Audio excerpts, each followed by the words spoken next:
Because my wife is in the audience, I have to ask if you can all hear. Is there anybody who can't? As John has told you, it's a sort of pre-birthday lecture today, although I don't think it's a lecture because I'm going to tell you a story. When the idea of the lecture first came up, it was suggested that we should choose from all the things in this library one item that would perhaps interest you and which would say something of what the library is about. Because although many of you are neighbours of this library and know it very well, very many people in Ann Arbor don't know that it's one of the 4 or 5 most important historical libraries in the United States. They don't know that if you consider its map collections, it's one of the 3 or 4 finest map libraries in the world. If you had $500 million, you couldn't buy the contents of this library. So when they said, let's take one item, you can imagine what a problem that could have been, because there are an enormous number of items, as you can see, and as you can feel, indeed, from many who can't see. The one we chose, because it was very much fresh in our mind, was a chance discovery, a letter that came to the library in 1988, and which has enabled us, I think to our surprise, to discover and honour an unknown hero of the greatest of all naval sagas, the Mutiny on the Bounty. That he should be unknown is still quite astonishing to me, because no drama has ever had a larger literature attached to it. There have been shelves full of books since, I suppose, Norman and Hall really started it off in the 30s. There have been 5 movies, but obviously nobody mentioned our hero to Marlon Brando or Charles Laughton, and Hollywood seems to have overlooked him altogether. But without him, the romantic idyll of the Bounty, for that's what it's become, would have been a very, very different story. In telling this story this afternoon, I have to express some of my own considerable debt to the Clements, and at the same time, if it doesn't sound too impertinent, I'd like to hope I can remind you of some important truths about the United States and the kind of people who made them. So this, therefore, is the tale of a sailor called Mayhew Folger, and 2 marvelous islands, Pitcairn and Nantucket. And we will start with Nantucket because that was the place chosen as home by the first of the American Folgers. John Folger decided to leave England, Old England, for New England in the 1630s, and to take his family to the new colony in Massachusetts Bay. He booked passage for himself, his wife Mariba, his 2 daughters and a son called Peter, on a very little ship called the Abigail out of Ipswich, which is a small port in eastern England. Peter was 17 years of age at the time. He fell in love on the ship with another passenger called Mary Merrills, who was sailing as an indentured servant, and he waited 9 years for her, paid £20, and she became his wife. Arriving safely, the family settled in Martha's Vineyard, and Peter turned his hand to milling and surveying. He was soon fluent in the language of the Indians, which brought him to the attention of Thomas Mayhew, a merchant from Watertown in Massachusetts. And Mayhew had obtained by grant the ownership of both Martha's Vineyard and Nantucket. Towards the end of his life, on the 2nd of July 1659, Mayhew sold Nantucket for £30 and 2 beaver hats, one for himself, he noted, and one for his wife, to a group of friends who could no longer endure the persecution, the religious persecution of Quakers in Boston. Peter Folger handled the sale and joined 9 others in becoming one of the 10 new proprietors. When the Nantucket land purchase was signed and the proprietors set about peopling their private colony, Folger moved to the island with his wife and young family. This was 1663. Peter and Mary, who was clearly worth a lot more than the £20 he paid for her, had 9 children. One of them, named Abaya, became a great lady. She married a widower with 5 children and then had 10 of her own, one of whom was Benjamin Franklin, who was conceived in Nantucket, though born in Boston. One of his sons, Eliza, was a shoemaker, and the hero of my story, Mayhew Folger, was his great-great-great-grandson. If you walk in Nantucket today, dodging the 4x4 utility vehicles that seem fashionable in an island that certainly doesn't need them, you can be quite surprised to reflect on its history. It takes some imagination, indeed, to picture the island as it must have been in the 17th century. 30,000 acres of sand, gravel and clay, 11 miles wide, and it must have seemed what it was, no more than a secure pasture. But what made it a Quaker El Dorado was the whale, which initially could be taken offshore and which soon transformed the whole life of the community, so that this little island came to encapsulate virtually the entire history of American whaling in the 18th century. And if you tell anybody that in the year of American independence, Nantucket was the richest place in the entire country, you will find that they invariably don't believe you, but it's a fact. The island had in 1776, the island had a population of 5,000, 2,000 of them seamen, 530 plain but handsome houses, and an annual income of $500,000. Mayhew Folger, our hero, was born at the time of this prosperity on March the 9th, 1774. And inevitably he went to sea as a boy. When he was 25 years of age, he was offered command of the Minerva out of Salem, which was then the 6th largest city in the United States. And it was an enormous challenge to such a young man. The closing years of the 18th century ushered in much harder times in Nantucket. The island was particularly vulnerable to war and politics. Since freedom to trade and get food were its lifelines, the British thought it was rebellious, and the United States, with some justification, thought it was loyalist. During the War of Independence, 150 of its ships were sunk and seized, and its seamen were held in prison ships, and its overseas markets were wrung dry. Whales were much harder to find and no less easy to take, but the Quaker Society of Nantucket, a true society of friends, were open, and its members were ever willing to help each other, so that when in 1795 a remarkable Nantucketer called Obed Paddock of Nantucket set off for a sealing voyage into the Juan Fernandez Islands off Chile, where incidentally Alexander Selkirk had been marooned, giving Defoe the idea for Robinson Crusoe.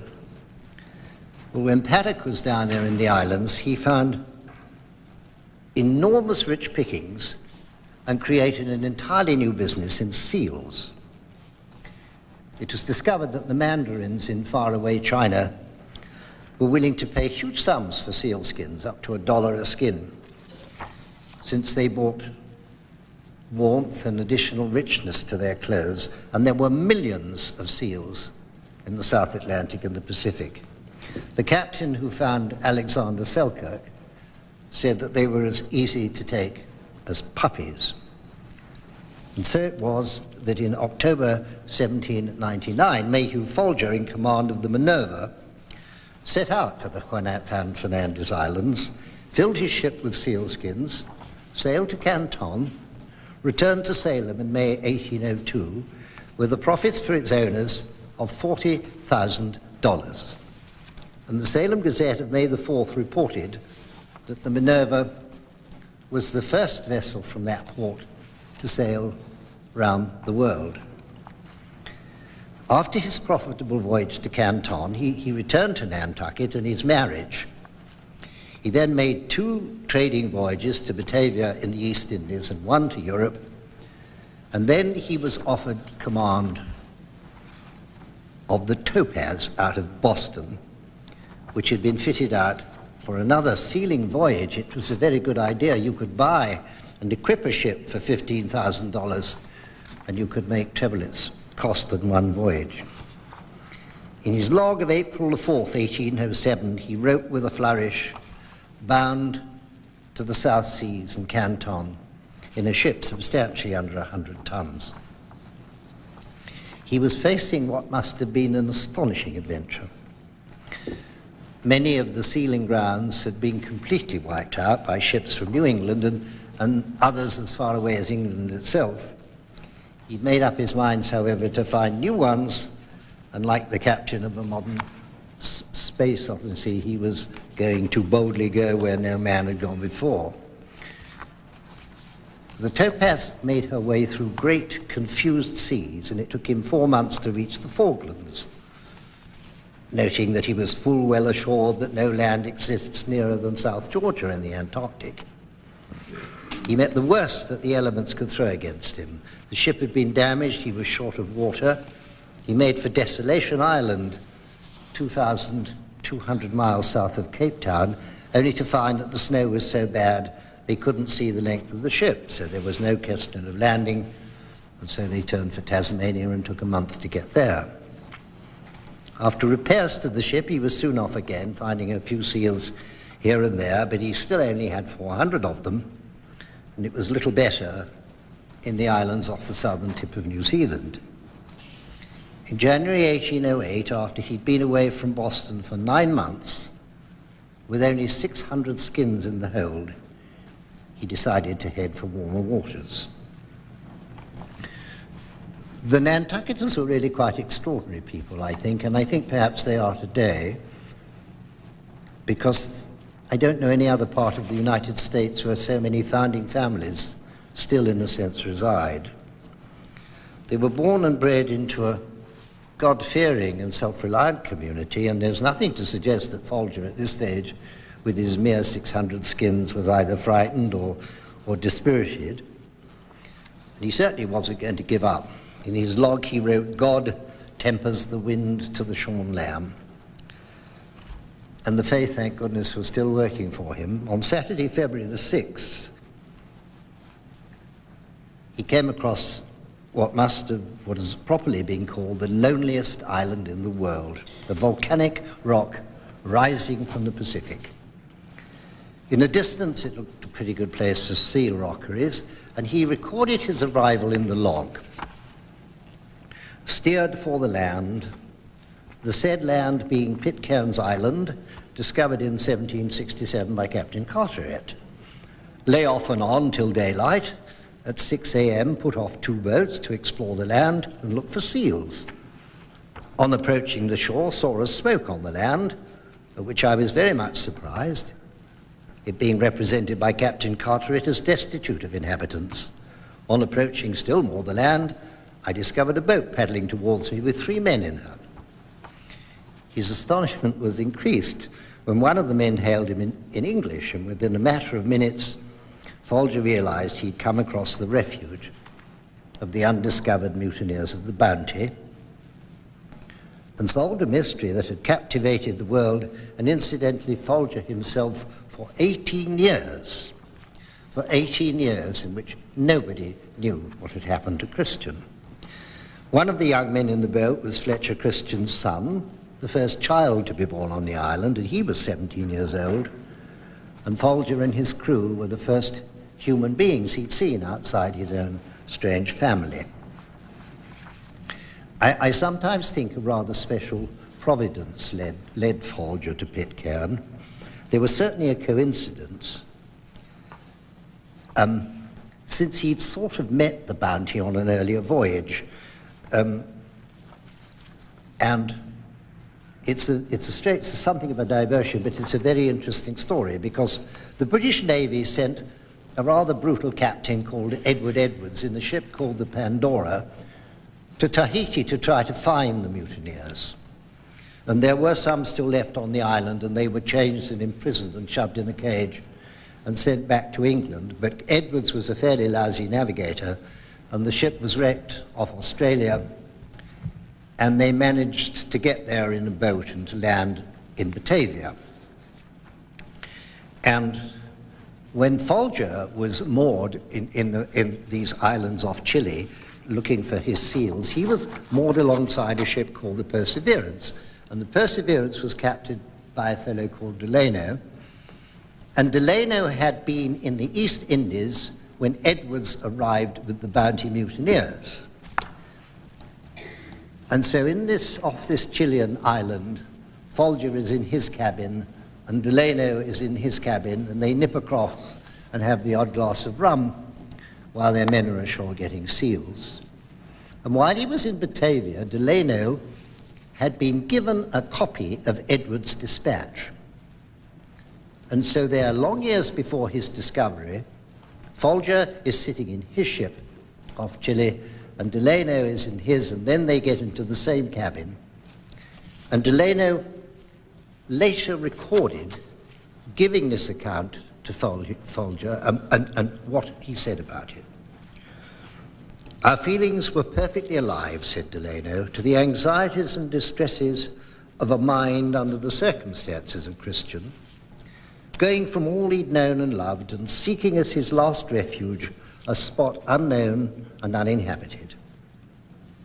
It was with such a state of mind that Folger and myself used to speak of the prospects before the mutineers of the Bounty, when she was last seen steering to the northeast in the open ocean, not to seek friends and home, but a solitary region where no human face besides the few now associated in exile should ever meet their eyes.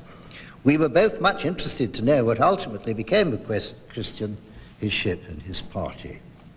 It is stirring, of course, even emotional stuff, and it expresses the kind of feelings not likely to be found in the Admiralty in London, but I think it does tell you a great deal about these New Englanders.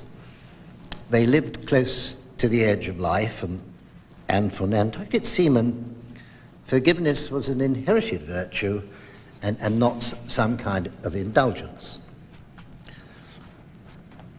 So when Folger landed at Pitcairn 8 years after meeting Delano, 18 years after the mutiny, there is a sense in which he was not surprised.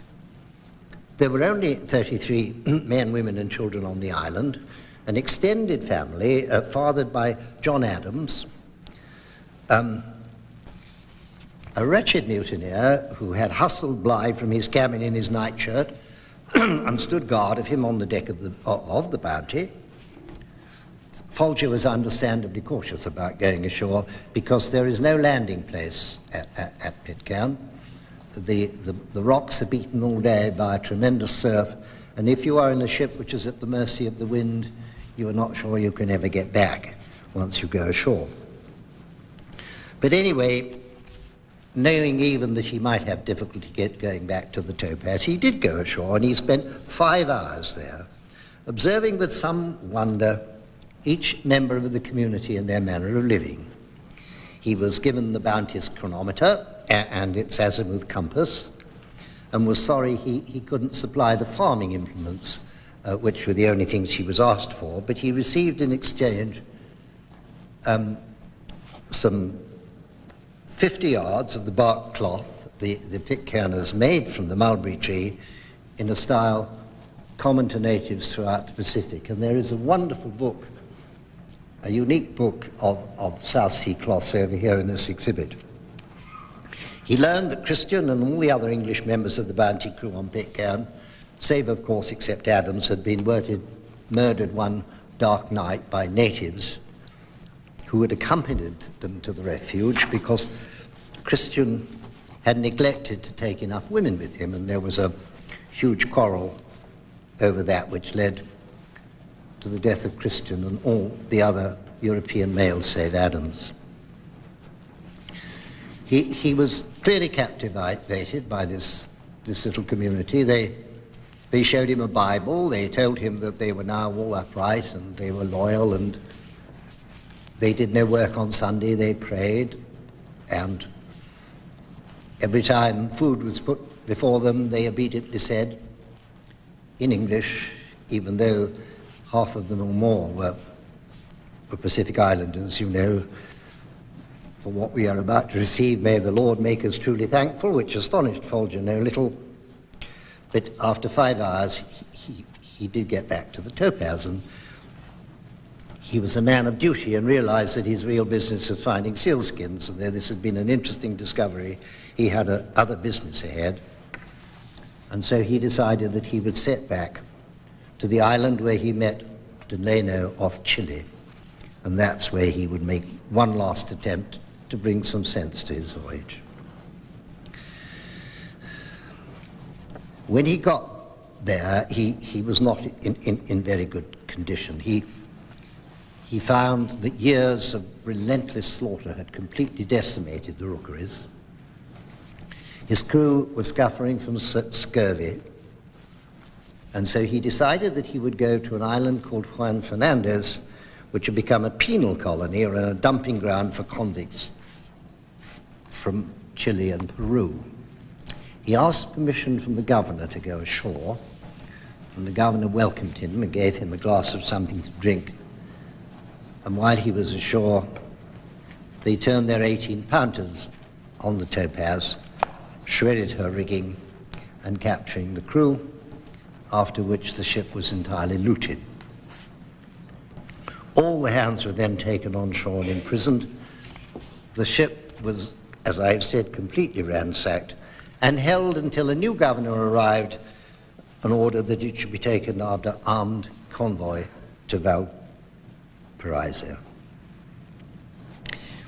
In Homer's Iliad, there is that old tale of another Odyssey. There is a moment when Ulysses says, "Friends, we have not till now been unacquainted with misfortunes." And Folger had certainly had his share. But the greatest measure of a man, I think, is how he copes with misfortune. And I think you will come to understand why I admire so much the way he coped with all the troubles that were besetting him on this journey. In Valparaiso, he could see his ship under guard, but he couldn't get to it. He was told that he could only find authority in Santiago. And there is in the Clements a copy of a letter which he wrote to his wife on March the 29th, 1809, signed, "Thy affectionate husband. When I was taken, I had on board 49 men and boys. 29 of them have deserted, but I have enough left to navigate round the globe. But those I left, as well as those who deserted, are in want of every kind of clothing, and I am quite unable to supply them or myself." But he wasn't sorry for himself. "Thus have I been harried for these 12 months past, far, very far, the most unpleasant year of my life, yet I never knew one to pass so swiftly. If I can get a freight from Lima to Spain, the voyage might not end so bad."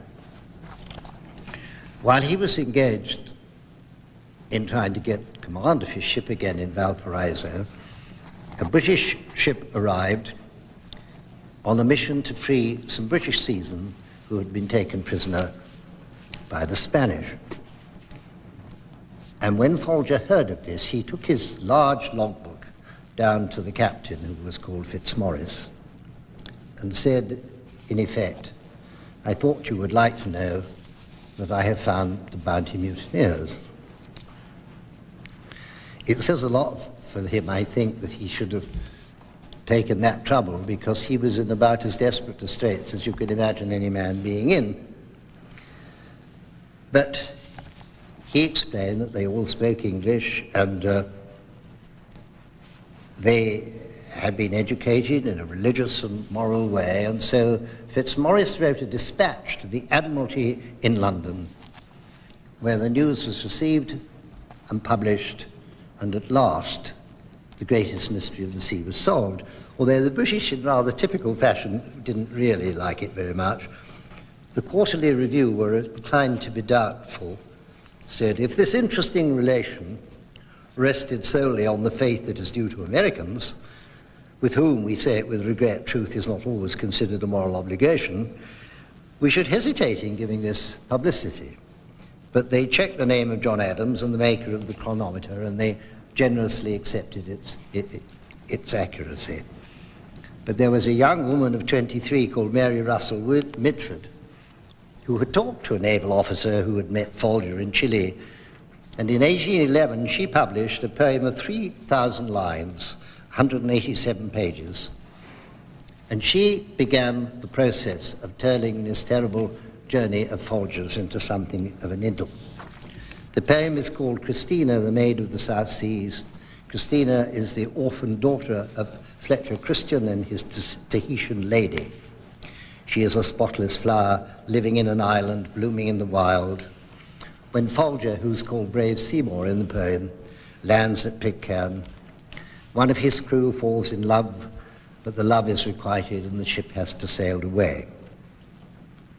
And Miss Mitford had no doubt, she had a very different view about the Americans, so he was quite deceived, unjust, who warned thee not that race to trust. For they, the Americans, she said, are open, bold and free, liberal on shore and brave at sea. And it goes on a bit like that. It's not the greatest verse you've ever read, but Folger was brave ashore as well. It took him almost another year to persuade the Chilean authorities to let him have his ship back. But he managed to find a cargo, and he managed to get 6 Spanish dons as passengers, and he sailed from Lima for Spain. And when he was halfway on that journey, he'd stopped another ship who said that he wouldn't go to Spain if I were you, because Napoleon has taken over there. And the Spanish dons got very hesitated and said, let's just go to Boston. So he did. And he finally docked there on May the 27th. He'd been away for 3 years and 51 days, but in the end he was still able to show the owners a profit. And he hadn't changed, he was still the same man he'd always been, but Nantucket was not quite the same place. There had been an undeclared state of war between the United States and Britain since 1807, and years of harassment followed, and an island that had shown great resilience in the Revolutionary War suddenly went under.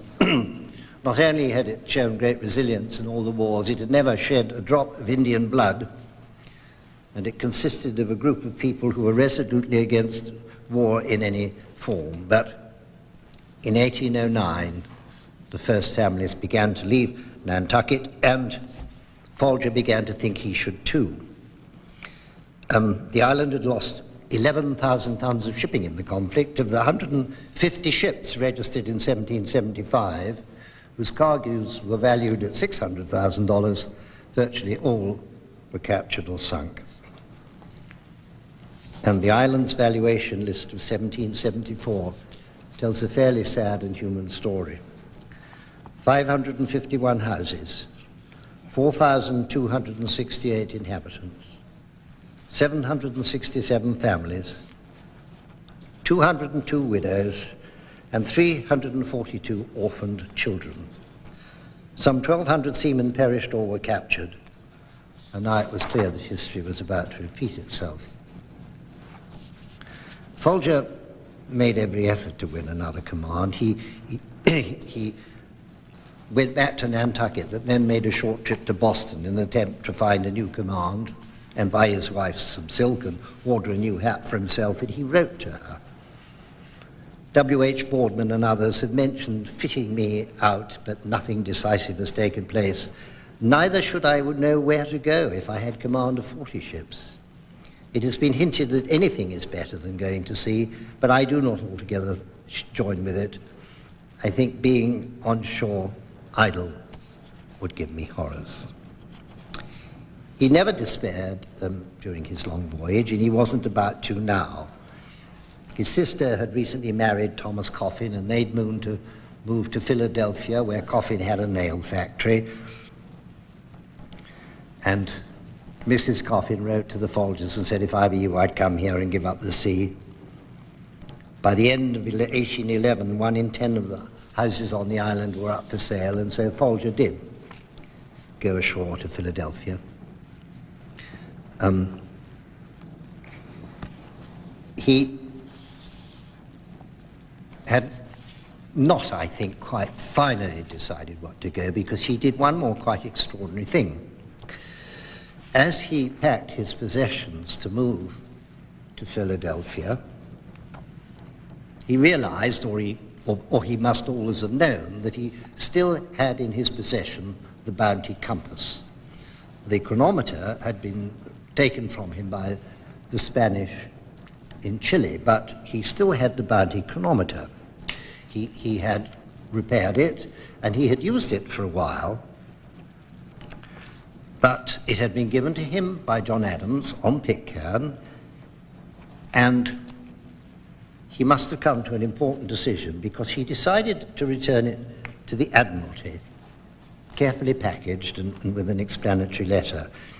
I don't believe it to be a simple act of restitution, the return of a possession to its rightful owner, since it seems likely that he wanted to know the end of the story in which he played an important part. Thanks to Amasa Delano, he knew about the Pandora's hunt for Christian, and he obviously knew about Pitcairn because he'd made the discovery, but nobody had ever thanked him. He never had any letters, and nobody had ever told him what came next. And so he sat down and he packaged up the compass, and he said, the remarkable circumstances which took place on my last voyage to the Pacific Ocean will, I trust, plead my apology for addressing your lordships at this time. He then went on to give a brief account of all that transpired there, including his responsible stewardship. And he said, the compass I put in repair on board my ship and made use of it on the homeward voyage, since when a new card has been put in by an instrument maker in Boston. I now forward it to your lordships, thinking there will be a kind of satisfaction in receiving it, merely from the extraordinary circumstances attending. Should you wish any further information respecting Pitcairn Island or its inhabitants, a letter directed to me at Nantucket to the care of Gideon Gardner, Esquire, will be carefully attended to. And despite the state of hostilities between Britain and the United States, he signed, I am, my lords, your lordships' most obedient and very humble servant. Packing the parcel and writing the letter was one thing, but it wasn't easy to post anything to the enemy, and it took Folger some time, indeed to April 1814, before he decided to send a note and a compass to a merchant in New York. And John, Dan and I, you can imagine, we found a copy of the letter in the London Record Office, asking him to secure its dispatch to London. The peace treaty was not finally concluded until Christmas Eve 1814, when the merchant was able to put the package in the hands of an English admiral, who sent it to the Admiralty with his own note in January 1815. The Secretary of the Admiralty, John Wilson Croker, a prickly Irishman, not noted for politeness or generosity, folded a corner of Folger's letter when he received it and wrote, make a copy of the enclosed for me and then write to Mr. Folger and thank him for his letter. But there was no gratitude expressed for the return of the compass, which is now in Greenwich Naval Museum. 6 years have gone by since Folger's discovery at Spitbergen, and I suppose the Admiralty were only too pleased to forget about the mutiny and leave Christian in his grave, and Bligh, after all, had by then become a vice-admiral. They were soon, however, to have another reminder. In September 1814, 2 British frigates, the Tagus and the Briton, came across Pitcairn in the course of a Pacific mission to protect the English whalers. So they were 6 years after Folger, but they were still only the second and third visitors to the island. They were as astonished by what they found as Folger had been. One of the commanders, Sir Thomas Staines, recorded that the pious manner in which all those born on the island have been reared, the correct sense of religion which has been instilled into their young minds by this old man, is, as reported by Captain Folger, altogether admirable. The young women were clothed in linen skirts with a full-length mantle over their shoulders, but this, he said, was frequently cast aside to leave them bare-breasted, so that it was not possible to conceive more beautiful forms than they exhibited. This notwithstanding, they showed a degree of modesty and bashfulness that would do honor to the most virtuous nation on earth. In conclusion, he could not refrain from offering my opinion that Pitcairn is well worth the attention of our laudable religious societies, particularly for those propagating the Christian religion. And in echoing Folger, Staines added weight to what was fast becoming an idyll, a Pacific island full of beautiful young women, a noble Bible-reading old man, and all thought of the bounty had completely gone away. Although it has to be remembered that one of the lieutenants on board one of the two British ships did write a Tahitian dictionary at the time, and I was always enchanted to find, carefully translated into Tahitian from English, is the phrase, "Do you like me, then give me a kiss." But what of Folger? In the city of brotherly love in Philadelphia, he was among friends, though Nantucket was behind him. He found people eager to listen to his adventures. One of them was a substantial merchant called Samuel Coates, who played a large part in creating the Philadelphia Hospital, which is the first real hospital in this country. And Coates was so entertained by Folger's narrative that he made him sit down and took down at his dictation the longest account there has ever been of Folger's discovery at Pitcairn. And I would always be very grateful that he did, because Mrs. Marion Carson, a good friend of this library, an inveterate collector of Americana, obtained the Coates papers many years ago and became a great friend of John Dam, to whom I was introduced by him.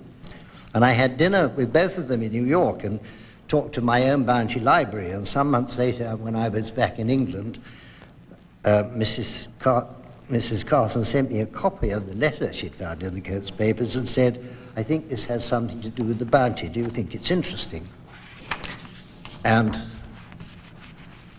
it's here in the exhibition today, and the case up there, the longest and most detailed narrative, as I've said. And she gave it to the Clements with a request that I should write a short note about it, and about 7 years later, I finally finished it. Thanks to many libraries and institutions, we were able to follow Folger after he left Philadelphia. He didn't stay there long. He was not, I think, a man who loved cities. He was still not yet 40 after all, and so he took his family to Kendall in Ohio. He had enough money to settle there, and he acquired 1,000 acres of rich and fertile land, built the town's first Christian sawmills, and had 3 more children. And then as more and more settlers arrived into Kendall, sometimes as many as 100 a day, the price of land in raw and booming Ohio went skywards, and he sold his land for $4.25 an acre. And when the canal from Lake Erie to the Ohio River was cut through in 1826, a new town called Massillon was laid out on its banks, and Folger was one of the first purchasers of lots. He opened an inn with a broad porch and a balcony on Main Street, and he was appointed postmaster and customs collector, clearly a man of some considerable importance. He died there on September the 1st, 1828, only 54 years old. His wife, Mary, lived to 88, and together they created a dynasty. His son, corresponded with Pitcairn and was delighted to learn that one of the descendants of a mutineer midshipman had been named Mayhew Young. A grandson became Admiral-in-Chief of the United States Asiatic Fleet, and it was this Admiral Folger who inherited the log of the Topaz. It still bears his bookplate and left it to the Nantucket Whaling Museum. A grandson was appointed Postmaster General in President Hoover's administration, and it's no wonder that Massillon continues substantially to revere the Folgers. We had hoped to find Folger's grave. The Massillon Cemetery Association records it, but they say that the old burial grounds were opened for removal to the new cemetery, and when it was moved, his grave was found to be empty. I'm foolish enough, I must tell you, after living so many years with him, to believe that he was the kind of man who couldn't really be anchored to the earth, and that somewhere his spirit is still roaming the oceans. He won't have to worry too much about Pitcairn, because it's now on the internet, I fear. But this is perhaps excessively sentimental, but it's hard to forget when you know that this forgotten American hero who fell between the boards of her history, the only member of the cast of that star-studded story called The Bounty, has never been given star billing. You can look for him in book after book after book. When he's mentioned, he's given a footnote. Sometimes he's called Polger. And it seems to me that the adventures of people like Folger decorate an infinitely larger canvas in many ways that perhaps are forgotten, because the New World was not the last great continental discovery or field of exploration, because if you think about it, the United States was born in 1776. But that was the year that Captain Samuel Wallis was sent out from England to seek an unknown southern continent, Australia incognita. And it was 1777 when he became the first European ever to set eyes on Tahiti. There was a continent waiting to be discovered after America. The newly discovered Pacific societies had a huge influence on European thought. The idea of the noble savage was one of the threads that led to the French Revolution. Its impact upon anthropology and botany was immense, and it produced the first scientifically credible theory of evolution. And I think it can be claimed that America's early ocean venturers were at least as important to this country as those who opened the West. Within 5 years of the Treaty of Paris, American vessels, often tiny, were to be found in Africa and China, South America and India. Salem grew rich on pepper from Sumatra. The China trade has rightly been called the glamour trade, since the most exotic and expensive decorative goods in American homes came from Canton. And the tea that was dumped in Boston Harbor was soon replaced by Chinese merchants. Ships came home laden with the ware that would soon become generically known as China, sometimes 150,000 pieces in one hold.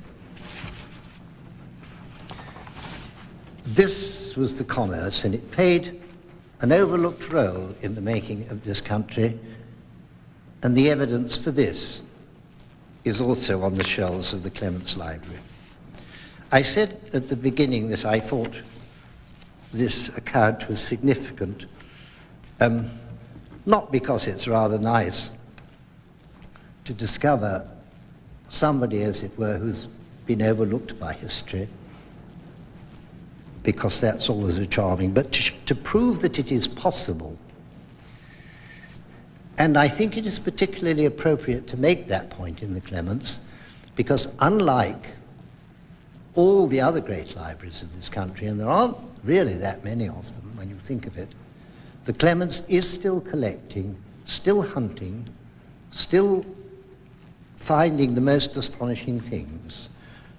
Recently, in my view, an amazing collection of early watercolors of the United States, which I myself think are unique, some astonishing American Indian documents, and it does show that we don't have to regard the Clements as a place where we keep books on shelves, but where we can still make history which can still serve us as in the future as it has served our past. Thank you very much.